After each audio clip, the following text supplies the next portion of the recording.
How much of your income should you be saving? 20%? 50%? More? Well, unlike most financial gurus that just say, You put 15% of your income aside. how much money you should be saving should be based on your specific financial situation and goal. And so that's the reason why in this video, I'm going to walk you through a real life financial audit that I did with a client to help her figure out exactly how much money she should be saving for her specific financial situation and goals in just 5 simple steps. And by doing this, you can follow the exact same steps to figure out how much money you should be saving for your specific financial situation and goals. Okay, so the first step is to download my free money plan template. Just go to michaelykim.com/plan and just create a copy of the money plan template. You'll need a Gmail account in order to do this. And so while you're downloading and creating a copy of the money plan template, let me tell you a little bit more about the client. The client is a 25-year-old consultant working at one of the big 4 accounting firms. She's currently based in Vancouver and making about $75,000 per year. Her biggest problem is that she doesn't know exactly how much money she should be saving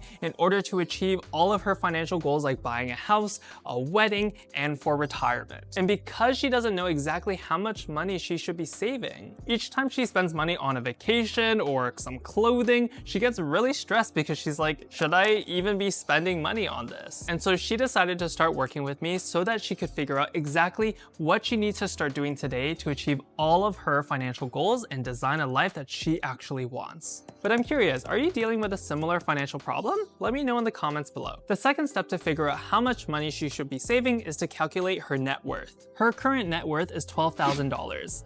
with some savings in her TFSA. And so she also put herself through school, so she just has to finish paying off about $3,000 in student debt. But it's at a relatively low interest rate, so there's no rush. And so her total net worth is about $9,000. The third step is to set her financial goals. She has 3 main financial goals. The first goal is that she wants to buy her first home with her partner within 2 years. And so for this goal, she would need to save about $50,000. She also wants to get married within 5 years, and she wants to save about $40,000 for this goal. And lastly, she wants to retire by 65, and after doing some calculations, she would need to save about $1.4 million to hit this goal. And so after making some assumptions over the estimated rate of return we can expect per year based on her asset allocation, her monthly required savings is about $3,500 per month or $42,000 per year. The fourth step is to calculate her monthly cash flow. Her monthly after-tax income is about $4,300 per month. And after getting her to track her expenses for about 2 months, her monthly average expenses is about $3,800, with the biggest section coming from rent, as she rents her own condo in Vancouver. And so because of this, she's only able to save about $470 per month. And so because her monthly actual savings is only $470, while her monthly required savings is $3,500, she's about $3,000 off, and so she's currently not on track to achieve her financial goals. When she saw these numbers, she was like, oh my gosh, what am I gonna do? But I told her, don't worry, this is not the end of the world. The benefit of creating a financial plan now, when you're young in your 20s, is that you can start making changes today that will completely change your end destination. And so we went on to step number 5, which is to make adjustments to the financial plan. The first thing that we did was to reduce her expenses. She was spending about $2,100 per month on rent because she was living alone.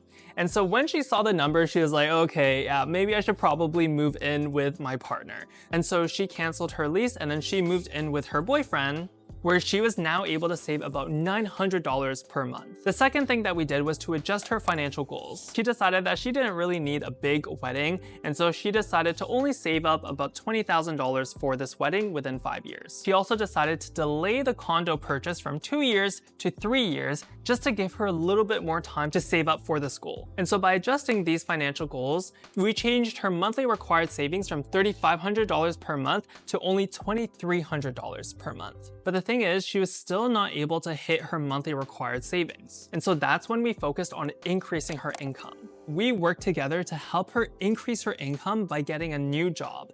And within 6 months, she was able to get a new job and increase her income by $15,000. And so her monthly after-tax income went from $4,300 to $5,500 per month.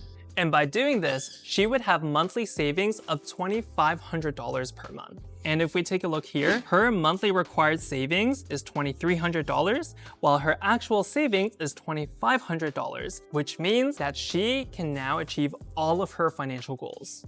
And so with my client, we've been working for over 2 years and we meet on a quarterly basis. And over these 2 years, she's been able to save and invest over $61,000, and she's well on track to achieve all of her financial goals. And her partner are currently looking at places to buy for their first home.